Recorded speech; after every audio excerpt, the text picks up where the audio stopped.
Yang mana kalau kita ingat balik tuan-tuan, kita masih lagi berada pada awal bab yang kedua, iaitu tajuk yang kedua.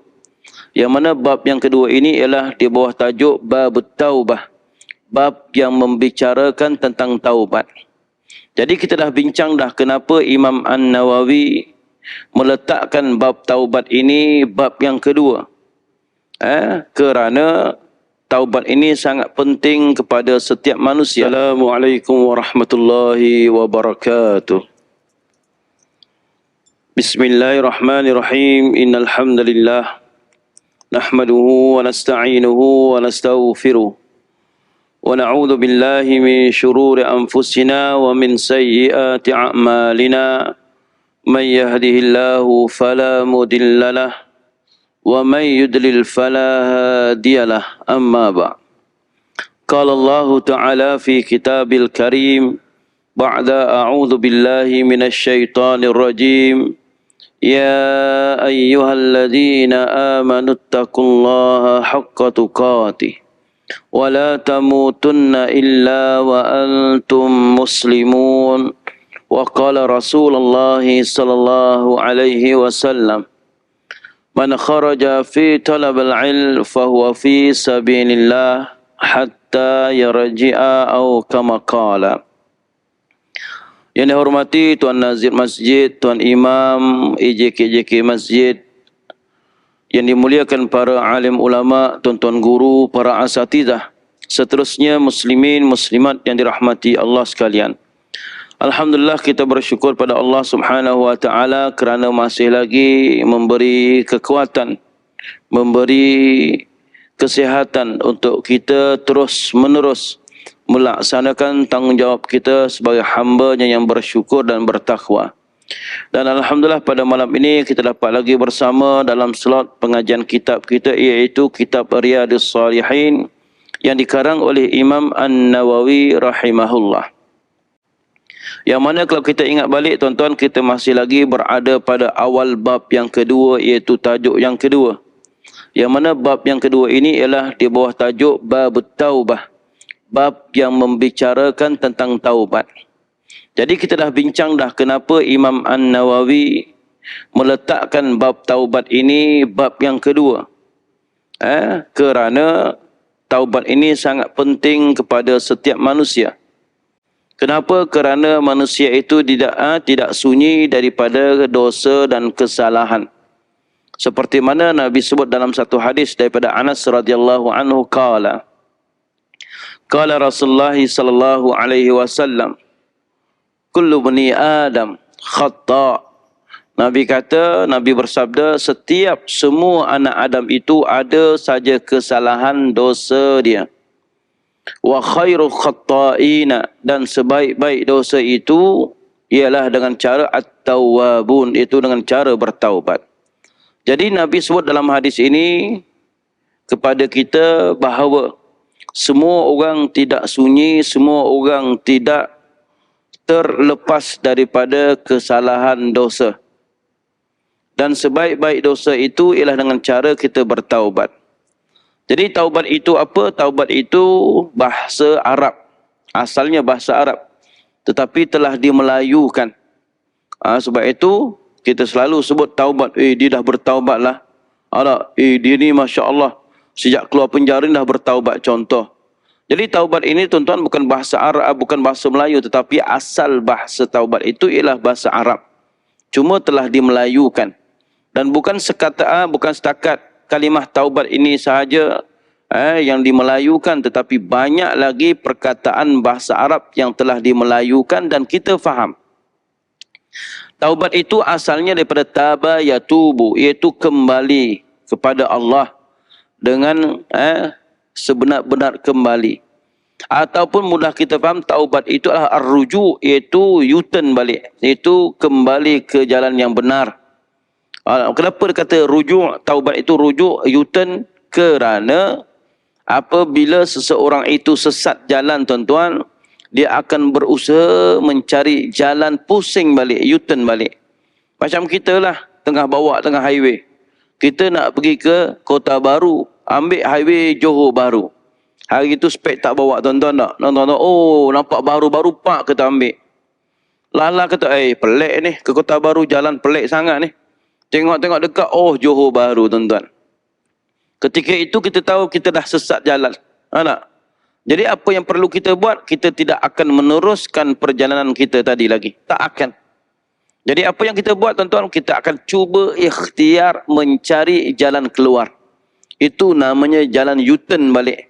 Supaya apa? Supaya kita tidak lebih sesat makin jauh lagi. Supaya kita dapat pulang balik ke pangkal jalan. Itu destinasi kita. Begitulah tuan-tuan, perkataan taubat itu maknanya ar-ruju' itu U-turn. Iaitu kalau kita terjemah dalam bahasa kita, kembali ke jalan yang benar ataupun pangkal jalan. Apa maksud taubat itu dari segi sudut istilah? Istilah kita dah baca tuan-tuan. Nak ulang balik supaya kita ingat.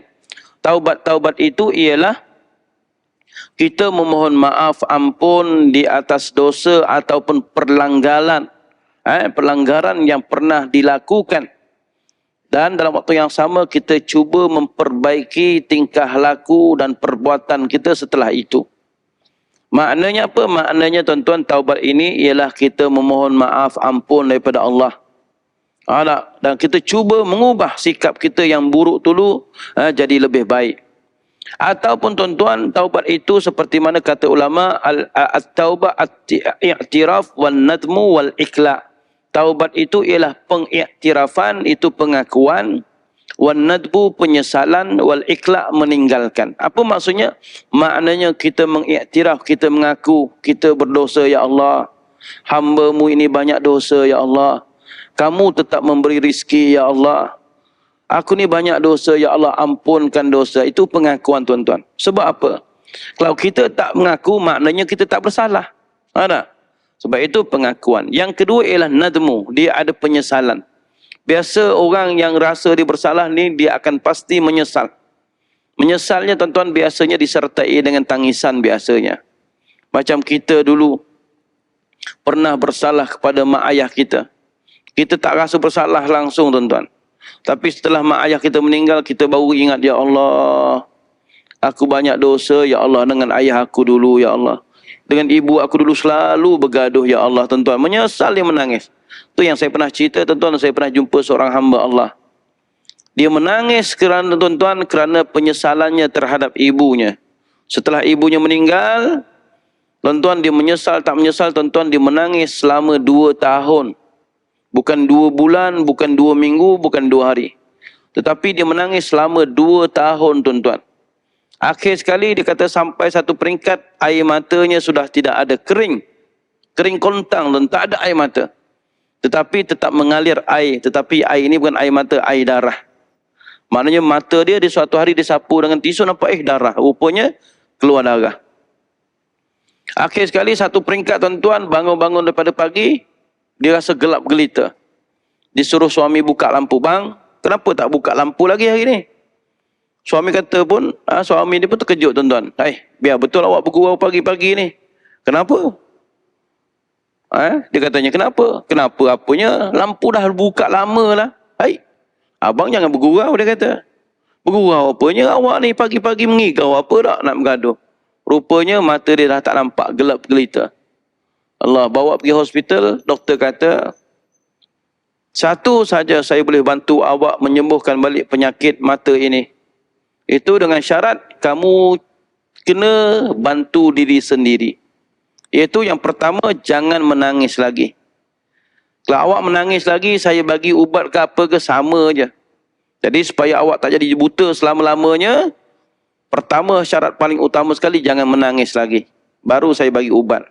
Tuan-tuan, 2 tahun dia menangis sampai buta mata dia. Dan orang itu jumpa saya sendiri. Kenapa? Kerana ustaz, saya menyesal. Rasa bersalah sangat dengan ibu saya. Iaitu, semasa ibunya hidup, ibunya selalu bagi nasihat. Nak, kamu dah besar nak. Tutuplah aurat elok-elok. Pakailah tudung elok-elok. Dia ni tak suka pakai tudung. Sampai dia berkahwin pun sama. Mak dia nasihat lagi. Nak, kamu dah ada suami. Tolonglah tutup aurat. Kamu ni hamba Allah ni. Dia kata, mak ni bising betul lah. Orang dah kahwin pun bising lagi. Suami orang tahulah anak tuan-tuan. Bila mak dia meninggal tuan-tuan, dia ingat segala nasihat mak dia. Menangis siang malam. Setiap patah perkataan mak dia tuan-tuan, ingat balik tuan-tuan. Dengar balik tuan-tuan. Ni, dia kata, dipanggil penyesalan. Sama juga seorang hamba Allah bila dia buat dosa dengan Allah, tuan-tuan, selama ini dileka, dilalai. Bila dia bertaubat, tuan-tuan, dia rasa, ya Allah, maafkanlah aku, ya Allah, ampun, dia menangis, tuan-tuan. Ini dipanggil bukti penyesalan. Baik. Kita dah baca dah, tuan-tuan, Imam An-Nawawi kata, bertaubat itu ada 3 syarat. Sekiranya kita berdosa dengan Allah. Maknanya apabila kita ada dosa dengan Allah, nak bertaubat itu ada 3 syarat. Yang pertama ialah iaitu ayyukla 'anil maksiyah, meninggalkan maksiat tersebut, jangan buat lagi maksiat. Yang kedua ayyandama 'ala fi'liha. Yang kedua, syarat yang kedua ialah dia menyesal di atas dosanya yang lalu. Yang ketiga ialah ayya'zima alla ya'uda ilaiha abada. Dia berazam tidak akan mengulanginya lagi. Maka cukup 3 syarat ini, tuan-tuan, inilah yang dipanggil taubatun nasuha. Taubat nasuha yang selalu kita sebut ni, ni dia, tuan-tuan. Cukup 3 syarat ni, insya-Allah taubat kita diterima oleh Allah Subhanahu wa taala. Tapi kalau kita tak cukup 3 syarat ini, tuan-tuan, Imam An-Nawawi kata fa in fuqida ahadats thalatha lam tahsihha taubatahu. Kalau dia tak cukup 3 syarat tadi, maka taubatnya tidak sah, tidak betul, taubatnya tidak diterima oleh Allah Subhanahu wa taala. Baik. Hari itu kita berhenti kat situ. Malam ni kita sambung lagi, tuan-tuan. Wa in kanatil ma'siyatu tata'allaqu bi adamiyyin fa syurutuha arba'ah. Sekiranya, Imam Nawawi kata, kalau dosa itu ada sangkut paut, ada kaitannya dengan seseorang anak Adam, maknanya dosa kita dengan sesama manusia, maka hendaklah ditambahkan lagi 1 syarat menjadi 4 syarat. 3 tadi dah. Maka kalau kita dosa dengan anak Adam, dosa sesama manusia, kena tambah 1 lagi. Iaitu apa dia? Hadhi thalathah wa in yabra'a min haqqi sahibiha fa in kanat malan aw nahwaha radduhu ilaih. Dia kata, tuan-tuan, jika maksiat itu, dosa itu ada kaitannya dengan manusia, maka syarat taubat itu ada 4, iaitu ketiga-tiga syarat tadi, dan ditambah dengan 1 lagi syarat, iaitu, tuan-tuan, membebaskan diri daripada hak orang lain. Jika hak itu berupa harta atau sejenisnya, maka wajib memulangkannya semula harta itu kepadanya. Jika berupa tuduhan berzina atau sejenisnya, maka dia mesti memberi kesempatan kepadanya untuk menghukumnya atau meminta maaf kepadanya. Jika hak itu berupa mengumpat, maka dia wajib meminta halal daripadanya kepadanya terlebih dahulu. Baik. Jadi syarat yang keempat ni, tuan-tuan, agak berat, agak sukar.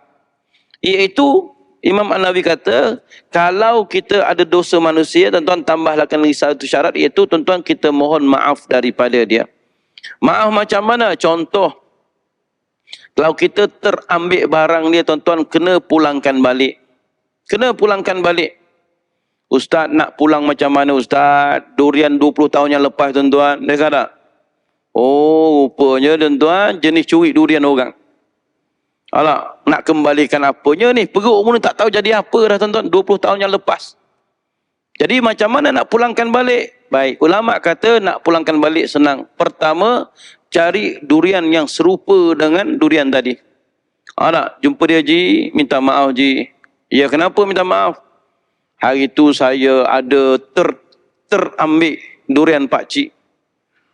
Durian bila? Yang 20 tahun yang lepas tu. Oh, patutlah, dia kata. Aku pun pelik. Petang aku tengok elok atas. Aku kata besok boleh makan dah. Besok pagi datang-datang, bawah pun tak ada, atas pun tak ada, pelik. Nak kata tupai, takkan dia makan semua sekali. Rupanya kau tupainya, ya. Tapi dia kata tak apalah, yang lepas-lepas lah. Tuan-tuan, kena bersyukur, kena berterima kasih. Kalau boleh beli hadiah bagi orang tadi. Seperti mana yang dibuat oleh Imam Bukhari. Imam Bukhari dia suka memanah, tuan-tuan. Jadi dia nak latih memanah dia, suatu hati dia latih macam mana? Pak, ditembak. Tambah panah tadi, busur dia termelencong, tuan-tuan, kena tangga jiran.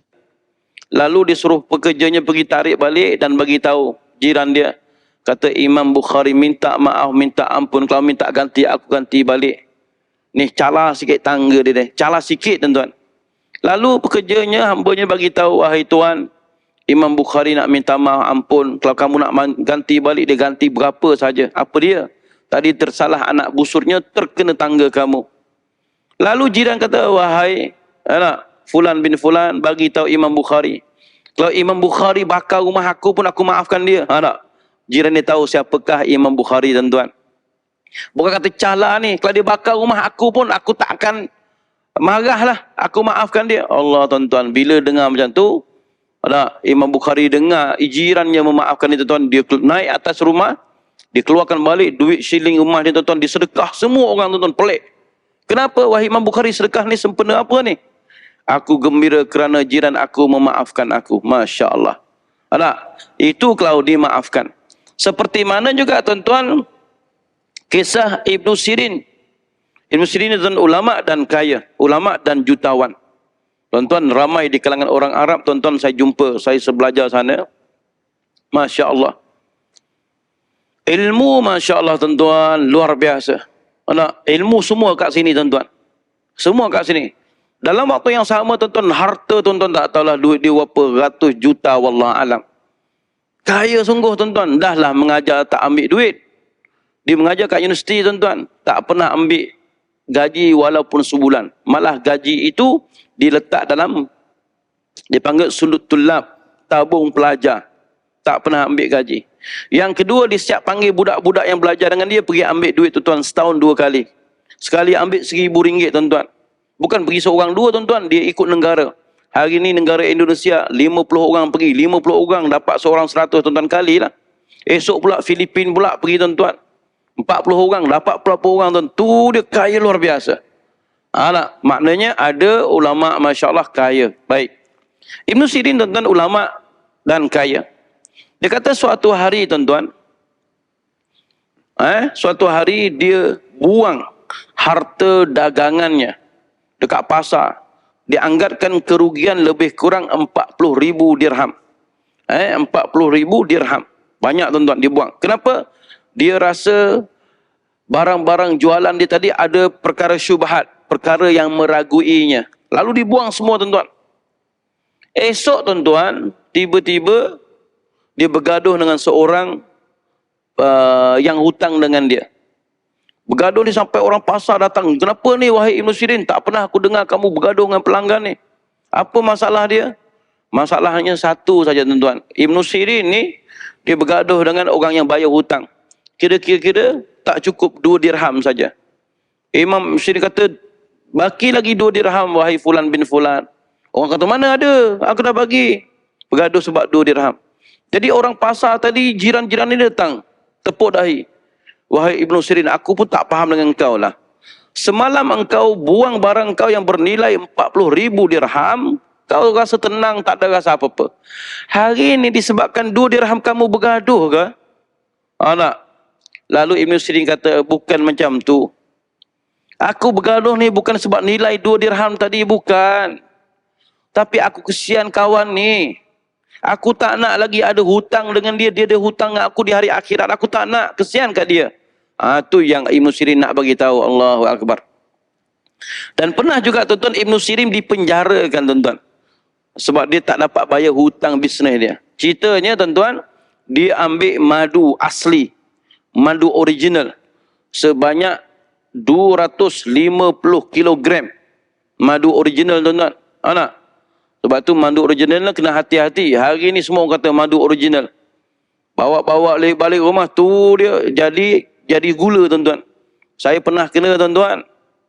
Saya nak sebut tempat kan orang marah pula, tak apalah. Saya balik kampung tiba-tiba berhenti dekat R&R satu kampung, tuan-tuan. Masa dah naik kereta nampak seorang pakcik dengan balang dia besar tu, bekas besar. Tengok, tuan-tuan, madu, tuan-tuan. Lebah siap terbang tepi-tepi tu lagi. Dia tuang masuk botol, tuan-tuan. Tu dia. Ni real sungguh ni. Real, tuan-tuan. Dituang madu dia, disaring satu-satu tak. Sebotol murah pula, tuan-tuan. Saya tanya berapa? Oh, murah ni. Saya pun tanyalah. Original ke tak ni? Dia kata, original ni, dia kata. Original ni, pakcik baru ambil ni. Saya kata betul ni? Ya betul lah. Dituang. Saya nak 3 botol. Bagi tu tuan-tuan. Bawa balik rumah. Esok letak dalam peti ais tuan-tuan. Tak sampai seminggu tuan-tuan. Buka-buka. Tu dia jadi gula tuan-tuan. Tepuk dahi saya. Rupanya bukan original. Jadi orang kata tuan-tuan nak cek madu original ni. Yang pertama sekali. Letak dia kat surat khabar. Tuang. Tengok bawah tu ada air kata. Kalau ada air bukan original lah tu. Itu contoh. Itu orang kampung. Cara yang kedua dia kata. Nak tahu original tak original. Letak tu semut datang ke tak. Kalau semut datang bukan original lah tu. Yang ketiga dia kata letak dalam peti ais. Seminggu ke. Kalau buka tu nampak dibeku jadi gula. Maknanya bukan original lah tu. Yang keempat, cara nak cek original tak original tuan-tuan. Kita bawa balik rumah tuan-tuan. Ada periuk terbang tu original lah tu. Faham tak faham tu? Itu madu original tuan-tuan. Bawa balik tuan-tuan. Periuk terbang, pisau terbang, lesung terbang tu madu original tuan-tuan tak? Tu. Yang faham lah tak? Itu contoh. Tetapi tuan-tuan semua benda tadi tak 100% lagi. Yang 100% tahu original tuan-tuan bawa pergi makmal. Tak, itu betul. Jadi Ibn Sirin tuan-tuan dia hutang dengan broker tadi. Orang jual madu tadi sebanyak 250 kg madu asli. Esok dia nak bawa jual tuan-tuan. Bila buka-buka madu tu Allah. Nampak tikus mati. Ada seekor tikus mati di atas madu dia tadi. Lalu dia suruh pekerjanya bawa madu ni buang kat sungai semua. Sedangkan madu ini masih lagi dia tak bayar lagi. Lalu pekerja kata, wahai tuan, kenapa kamu nak buang ni? Madu cantik ni. 250 gram ni tuan-tuan. Oh tuan-tuan. Kita pergi Mekah baru ni pun tuan tanya. Madu Yaman. 1 kilogram tuan-tuan berapa ratus? 700. Ada yang 800. Grade dia tak? Ni 250 tuan-tuan. Pekerja kata, wahai tuan, Hasan apa ni? Ibn Sirin, kenapa nak buang? Buang semua. Kenapa? Sebab ni tikus mati ni. Pekerja, kenapa nak buang semua? Kalau disebabkan tikus mati itu, buang madu yang ada tikus mati itu buang kat situ je lah. Apa jawab Ibn Sirin tuan-tuan? Dia kata, aku tidak mahu menipu orang lain. Kenapa pula? Sebab aku tidak tahu malam tadi tikus tu pergi mana. Mana? Tatap berpesta dah atas madu tadi. Sebab itu buang semualah. Aku tak nak menipu manusia. Masya Allah tuan-tuan. Ni. Nak kata apa tuan-tuan? Tak nak ada hutang sesama manusia. Sebab itu tuan-tuan, Imam An-Nawawi kata, kalau kita ada dosa dengan manusia, ya tambah satu lagi syarat, minta maaf dengan dia. Kalau kita terambil barang dia, gantikan balik. Tak. Tapi ya Ustaz, durian tadi 20 tahun, cara ganti macam mana? Kalau dimaafkan, Alhamdulillah. Tapi kalau dia tak maafkan, kena cari durian yang sejenis dengan dia. Kalau hari itu kita makan durian musang king tuan-tuan. Kena bagi balik lah. Ustaz nak cari mana Ustaz? Musim ni pun dah habis Ustaz. Baik. Ulama kata cara yang kedua ialah kita gantikan balik dengan harga semasa. Bukan harga 20 tahun yang lepas tuan-tuan. 20 tahun yang lepas, RM20 kita beli 2 guni tuan-tuan. Makan satu kampung tak habis. Hari ni bawa RM20 tuan-tuan. Hidu pun tak dapat tuan-tuan. Nah, durian nak. Jangan main-main. Nah, RM20 kulit pun tak dapat tuan-tuan.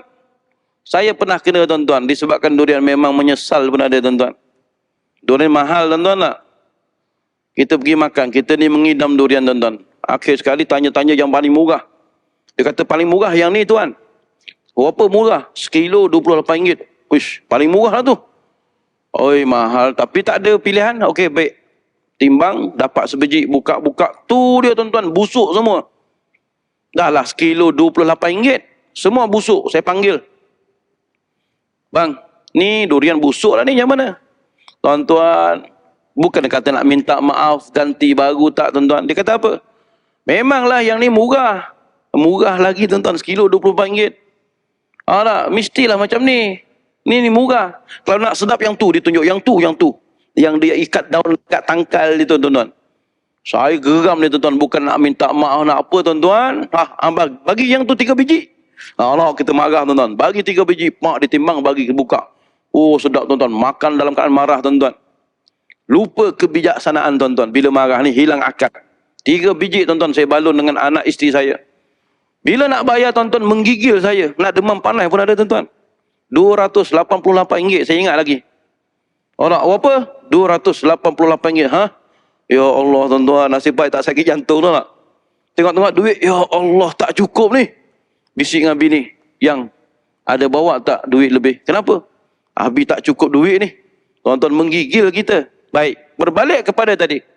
Kalau tak ada durian, kita kena ganti harga semasa.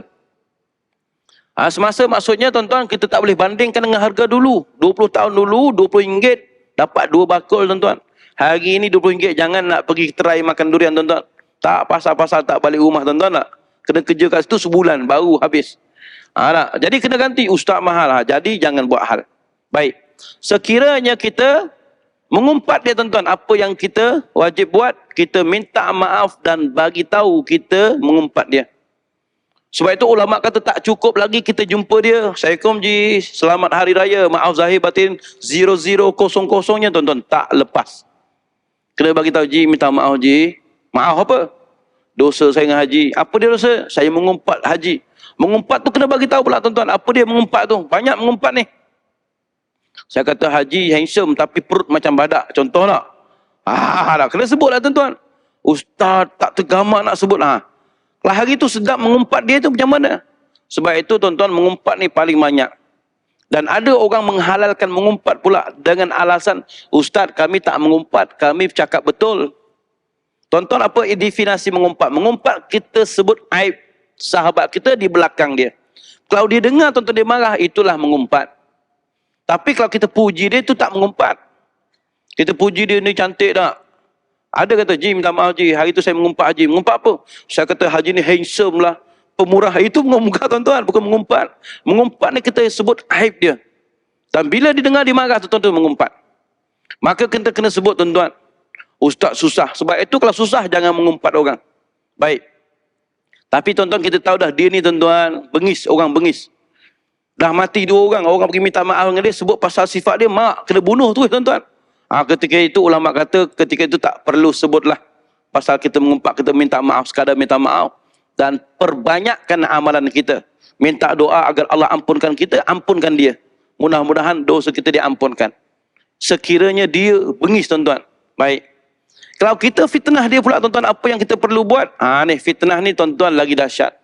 Kena bersihkan nama dia balik.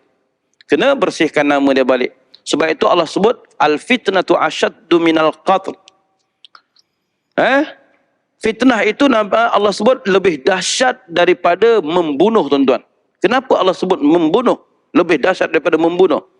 Kerana fitnah itu tuan-tuan lebih dahsyat daripada membunuh.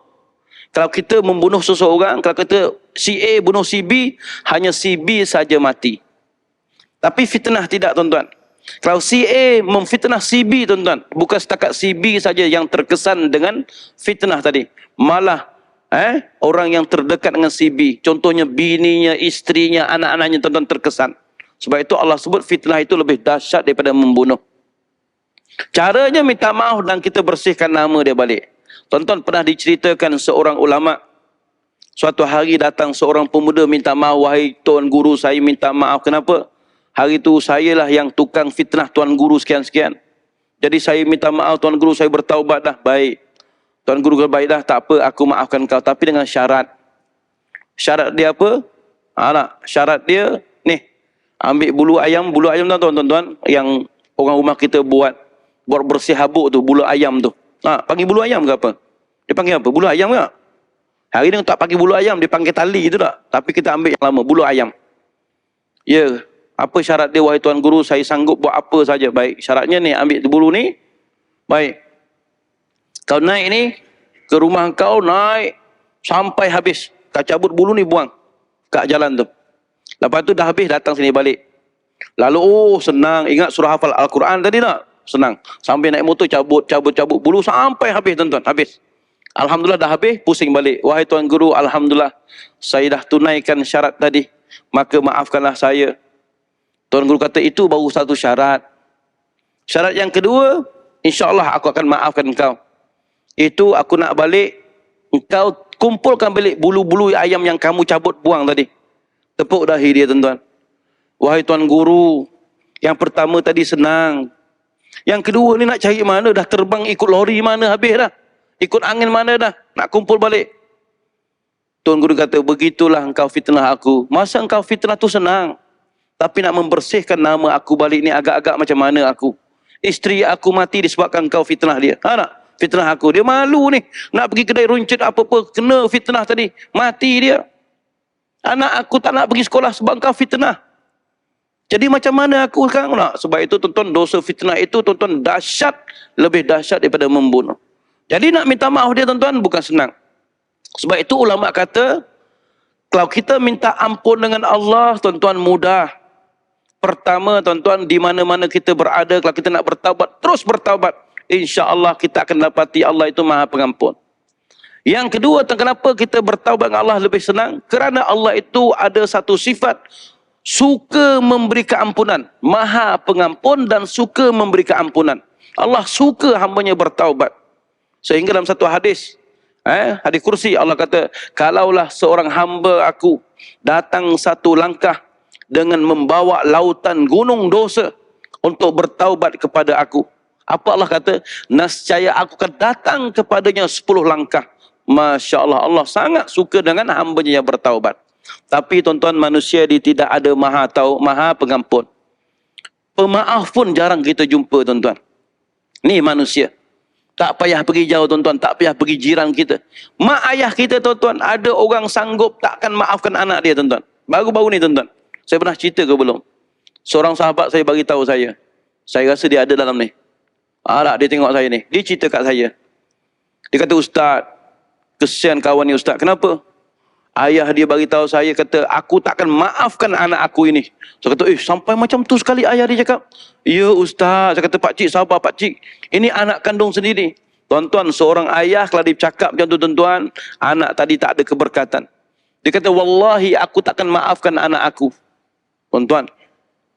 Dan pakcik ni tuan-tuan dah mati dah meninggal masa kawan saya bagi tahu. Saya kata, kenapa sampai macam tu sekali tak maafkan anak dia? Dia kata, pakcik ni kesian anak selepas anak dia kahwin tak ada rumah. Suruh dia duduk rumah tu. Dengan menantu sekali duduk sekali. Nah, yang kedua, dia pun dah tua. Bawa dia pergi pejabat tanah. Sign tu tuan-tuan, tukar nama. Supaya bila meninggal dapat ke anak tadi. Tapi anak ni derhaka. Ayah tak sempat mati lagi, dia halau ayahnya secara halus tuan-tuan. Dia halau secara halus. Macam mana halus? Dia kata, aku ni banyak kali dah lapar. Aku duduk atas sengaja, time dia masak, aku turun buat-buat tengok TV. Mudah-mudahan menantu aku, anak aku bila dah siap dipanggil aku makan. Tapi tak. Aku pergi tengok-tengok kenapa lama sangat masak. Tengok-tengok dah tinggal tulang ayam je tuan-tuan. Sedih aku. Aku nak pergi mana tak boleh semua tuan-tuan. Patutlah dia kata, wallahi demi Allah, aku takkan maafkan anak aku tuan-tuan. Ni, seorang ayah yang menjaga anaknya daripada zuriatnya tuan-tuan. Dia tak dapat maafkan anaknya. Ada? Sama juga tuan-tuan, seorang ibu yang tak boleh memaafkan anaknya tuan-tuan. Perbuatan anaknya satu hari tuan-tuan, dia buat seorang ibu ni tak boleh maafkan dia. Ni seorang ibu tuan-tuan. Sebab itu manusia tuan-tuan dia tidak ada maha pemaaf. Sebab itu nak buat dosa dengan manusia tuan-tuan kena fikir banyak kali. Ada kena jumpa dia satu hal, kena bagi tahu dia lagi. Entah-entah dia boleh maafkan kita ke tak. Entah-entah pak dapat pelempang ke tak. Contoh tak. Jadi sebab itu ulama kata, kita kalau dosa dengan Allah lebih senang kita bertaubat. Kenapa? Di mana-mana kita berada, kita bertaubat masa tu juga. InsyaAllah kalau cukup syarat Allah terima taubat kita. Tapi manusia tuan-tuan, contoh hari ni kita baru sedar. Ya Allah, 20 tahun lepas aku duduk kampung, aku curi harta orang ni. Tuan-tuan pergi kena cari dia tuan-tuan. Pergi-pergi kampung, Alhamdulillah pakcik ni ada ke? Pakcik ada, Alhamdulillah pakcik minta maaf pakcik. Kalau ada tuan-tuan, pergi-pergi kata, pakcik ni baru saja pindah ke Palestin tuan-tuan. Contoh lah. Kena pergi tuan-tuan. Kena pergi. Saya sebut pasal Palestin baru ni, kena blok lah baru ni. Pelik betul tuan-tuan. Sebut 2-3 kali, kena blok tuan-tuan. Ni, live kita ni. Kena pergi cari dia tuan-tuan. Cari dia kata, pakcik ni dah meninggal, mati syahid tuan-tuan. Mati kita tuan-tuan. Tak boleh buat apa lah. Sebab itu tuan-tuan, Imam An-Nawawi kata, kena minta maaf daripada orang tadi. Kalau kita dosa dengan sesama anak Adam. Baik. Kita pergi lagi.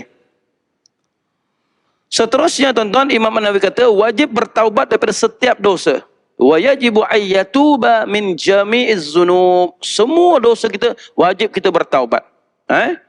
Jika seseorang bertaubat hanya untuk sebahagian dosa sahaja, maka taubatnya dikira sah menurut ulama untuk dosa yang dia bertaubat itu sahaja.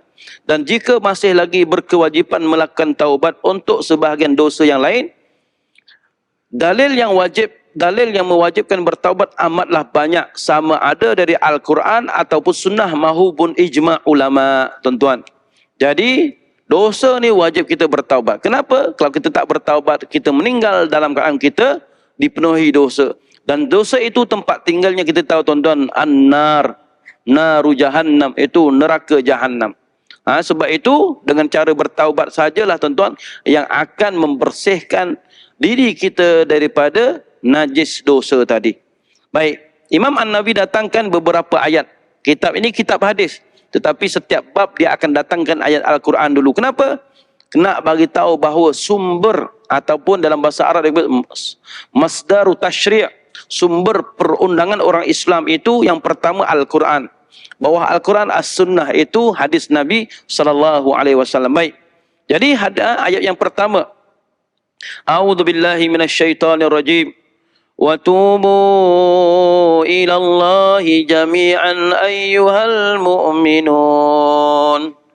Wa tubu ilallahi jami'an ayyuhal mu'minun la'allakum tuflihun. Dan bertaubatlah kamu sekalian kepada Allah, hai orang-orang yang beriman. Mudah-mudahan dengan bertaubat tersebut kamu menjadi orang yang berjaya, tuan-tuan. Jadi ayat ini Allah suruh kita apa tuan-tuan, itu bertaubat kepada Allah Subhanahu wa taala.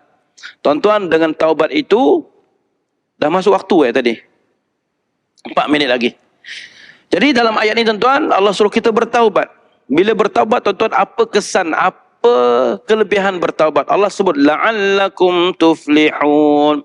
Mudah-mudahan kamu menjadi orang yang berjaya. Tuan-tuan, setiap hari kita mendengar kalimah hayya 'alal falah. Falah. Nah, marilah menuju kejayaan. Falah itu adalah orang yang mendapat kejayaan. Kejayaan di dunia ataupun kejayaan di hari akhirat. Kejayaan hari akhirat, tuan-tuan, kita bebas daripada api neraka, kita masuk surga, itulah kejayaan yang paling besar dalam kehidupan manusia. Tuan-tuan, Allah kata dengan bertaubat la'allakum tuflihun, mudah-mudahan kamu akan menjadi orang yang beruntung, orang yang mendapat kejayaan. Jadi tuan-tuan, ayat ini yang pertama sekali, tuan-tuan, ialah kewajipan bertaubat. Tak kira siapa kita. Tak kira siapa kita. Kenapa? Kerana kita tidak maksum. Maksum maknanya yang dipelihara oleh Allah daripada melakukan dosa. Hanya Nabi seorang saja, tuan-tuan, yang terpelihara. Selain pada Nabi, tuan-tuan, semua ada dosa. Tak kira ustaz, ulama, orang awam, Tok Bilal, Tok Iman, semua kena, tuan-tuan. Kenapa? Nabi kata kullu bani Adam khata'. Semua anak Adam itu ada dosa. Jadi sebaik-baik dosa itu dengan caranya bertaubat. Jadi yang pertama, tuan-tuan, ialah kewajipan kita bertaubat. Bila? Setiap hari lagi bagus. Tak? Yang kedua, tuan-tuan, taubat itu kunci kejayaan. Taubat itu ialah kunci kejayaan. Maksudnya, tuan-tuan, seseorang yang berjaya itu antaranya dia bebas daripada dosa tadi. Itu kuncinya. Sebab itu apabila kita ni banyak dosa, tuan-tuan, banyak benda yang tersangkut dalam kehidupan kita. Bila banyak dosa sangat. Contohnya, tak sempat nak cerita, nanti hari-hari lain tak. Cerita ni berkaitan dengan ada orang yang buat dosa, Allah bagi dia macam-macam azab di dunia ini lagi, tuan-tuan. Macam-macam. Kenapa? Dosa tadi. Sebab itu, kesimpulan yang kedua, tuan-tuan, taubat itu kunci kejayaan. Yang ketiga, tuan-tuan, jangan berputus asa. Kerana kadang-kadang orang ni bila dia terlampau banyak dosa, dia berputus asa. Berputus asa itu datangnya daripada syaitan. Dia nak kita mati dalam keadaan kita penuh dosa, lalu duduk tinggal bersamanya dalam api neraka. Sebab itu jangan berputus asa. Allah itu Maha Pengampun dan suka memberi keampunan. Baik. Yang keempat, tuan-tuan, sifat orang yang beriman itu sentiasa mengawasi dirinya sendiri. Yang disebut muhasabah. Bila buat sesuatu, tuan-tuan, dia akan tanya dirinya sendiri. Ya Allah, aku ni banyak dosa kot. Bukan, dia tu banyak dosa. Dia tuan-tuan tak. Kita tunjuk ke orang satu jari, tuan-tuan. Tapi kita dalam waktu yang tidak sedar, kita tunjuk pada diri kita tiga jari. Sebab itu, orang beriman ini, tuan-tuan, dia sentiasa muhasabah diri. Aku kot, Ada apa-apa masalah, aku kot. Contoh anak kita buat salah, ya Allah, aku banyak dosa kot, ya Allah. Tahu tak? Dia sentiasa muhasabah dirinya sendiri. Sebelum dia menilai orang, dia terlebih dahulu menilai dirinya sendiri. Baik. Tapi hari ini orang lebih menilai orang lain. Oh, dia tu, dia tu. Tapi kita bila? Sebab itu tak dikatakan muhasabah diri. Baik. Yang kelima, tuan-tuan, orang yang beriman bila buat salah terus dan cepat ingat dan bertaubat kepada Allah.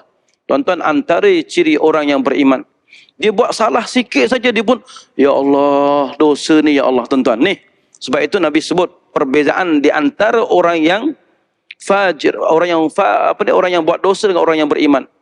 Orang yang beriman, tuan-tuan, dia buat dosa kecil, dia rasa seolah-olah dosa itu besarnya segunung. Seolah gunung itu di atas kepalanya dan bila-bila masa saja boleh hempap di atas kepalanya. Maknanya bahayanya dosa tadi. Sebaliknya orang munafik, tuan-tuan, dia menganggap dosa yang dibuat ini seumpama seekor lalat yang datang hinggap di hidungnya, lalu dia boleh halau macam tu saja. Itu bezanya. Maksudnya apa? Maknanya orang munafik, tuan-tuan, orang yang buat dosa ni, tuan-tuan, dia buat dosa besar pun dia relax je, tak apa. Nanti kita nak mati, kita bertaubatlah, tuan-tuan. Dia ingat Allah ni apa? Tak? Tapi orang beriman, tuan-tuan, ini dosa, tak boleh, ini dosa. Dia jaga sungguh. Kesimpulan yang terakhir, tuan-tuan, lonceng dah berbunyi, ialah orang yang beriman tidak akan terus-menerus melakukan dosa. Kenapa? Kerana dia tahu, tuan-tuan, setiap kali dia buat dosa, setiap kali itulah hatinya yang putih menjadi hitam. Ditambah lagi dosa, jadi hitam lagi. Lama-kelamaan, tuan-tuan, hatinya yang putih tadi menjadi gelap gelita. Sampai langsung tidak bercahaya, sampai langsung dia tak jumpa jalan nak bertaubat. Akhir sekali dia mati dalam keadaan dia dalam kegelapan dosa tadi. Sebab itu orang beriman dia tak akan meneruskannya tadi. Jadi tuan-tuan, loceng berbunyi, kesimpulan pun kita dah buat. InsyaAllah kita jumpa lagi pada bulan seterusnya. Masih lagi ada 2 ayat lagi dan kita akan jumpa hadis berkaitan dengan taubat. Jadi apa yang kita kongsikan malam ini mudah-mudahan ia memberi manfaat kepada kita semua. Apa yang baik itu datangnya daripada Allah Subhanahu wa taala, yang lemah dan kurang itu datangnya dari kelemahan diri saya sendiri. Wabillahi taufiq wa hidayah. Wassalamualaikum warahmatullahi wabarakatuh.